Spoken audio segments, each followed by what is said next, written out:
भूर्भुवः स्वाहा तत्सवितुर्वरेण्यं भर्गो देवस्य धीमहि धियो यो नः प्रचोदयात्। उस अग्नि स्वरूप परम ब्रह्म के, जिसके प्रकाश से सारा ब्रह्मांड प्रकाशित होता है, ऐसे परम तेजस्वी सविता देव के तेज का मैं ध्यान करता हूँ तथा उसके ज्योतिर्मय स्वरूप को अपने अंतःकरण में धारण करता हूँ, जो परम ब्रह्म हमारी बुद्धि, वाणी तथा कर्मों को कल्याणकारी मार्ग पर प्रेरित करें। परम पूजनीय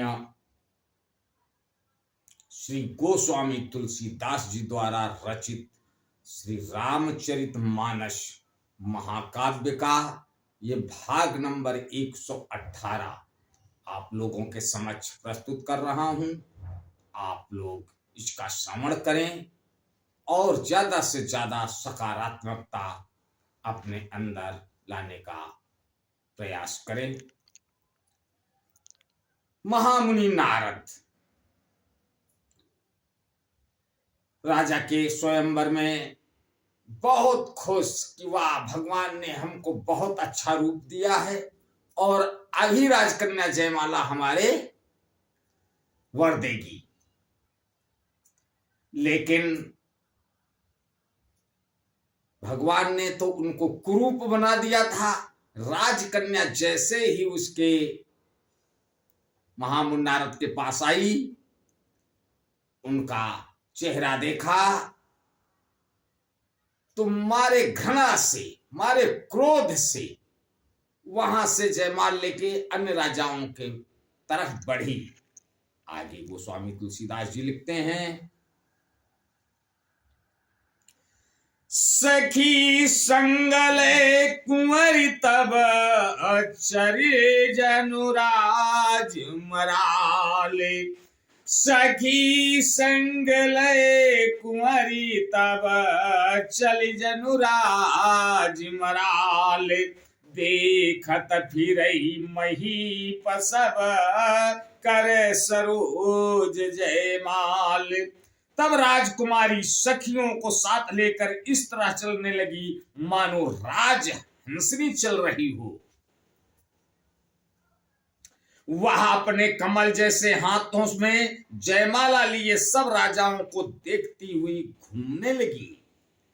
यही दिश बैठे नारद फूली, सो दिश तई न बिलो की भूली। पुनि मुनि पुनि पुनि मुनि उकसही अकुलाही, देखी दशा हर गण मुस्काही। जिस ओर नारद जी रूप के गर्व में फूले बैठे थे, उस ओर उसने भूल कर भी नहीं ताका। नारद मुनि बार बार उचकते और छटपटाते हैं। उनकी दशा देखकर शिव जी के गण मुस्कुराते हैं। धारी नप तनु ताहा गयउ कृपाला, कुंवरी हरसि मेले जयमाला। दुल्हिन ले गए लक्ष्य निवासा, नृप समाज सब भयो निराशा। कृपाल भगवान भी राजा का शरीर धारण कर वहां जा पहुंचे। राजकुमारी ने हर्षित होकर उनके गले में जयमाला डाल दी। लक्ष्मी निवास भगवान दुल्हन को ले गए। सारी राजमंडली निराश हो गई। मोने अति विकल मोहि मति नाठी, मन गिरी गई चोट जनु गांठी। तब हर गण बोले मुस्काई, निज मुख मुकुर बिलो कहूं जाई।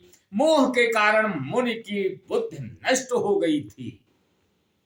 इससे वे राजकुमारी को गई देख बहुत ही विकल हो गए, मानो गांठ से छूटकर मर गिर गई हो। तब शिव जी के गणों ने मुस्कुराकर कहा, जाकर दर्पण में अपना मुंह तो देखिए। अस कही दो भागे भय हारी, ओ बदन दीख मुनि बारी निहारी। भेषु बिलो की क्रोध है अति बाढ़ा, उति नहीं सराप दीन अति गाढ़ा। ऐसा कहकर वे दोनों बहुत भयभीत होकर भागे। मुनि ने जल में झांक कर अपना मुंह देखा। अपना रूप देखकर उनका क्रोध बढ़ गया। उन्होंने शिव जी के उन गणों को अत्यंत कठोर शाप दे दिया। हो निशाचर जाई तुम कपटी पापी दो, हंसऊ हमई सोले फल बहुरी हंसी मुनि को। तुम दोनों कपटी और पापी जाकर राक्षस हो जाओ। तुमने हमारी हंसी की, उसका फल चखो। अब फिर किसी मुनि की हंसी नहीं कर रहा। आज बस यहीं तक, आगे का अगले भाग में। तब तक के लिए जय श्री राम। ओ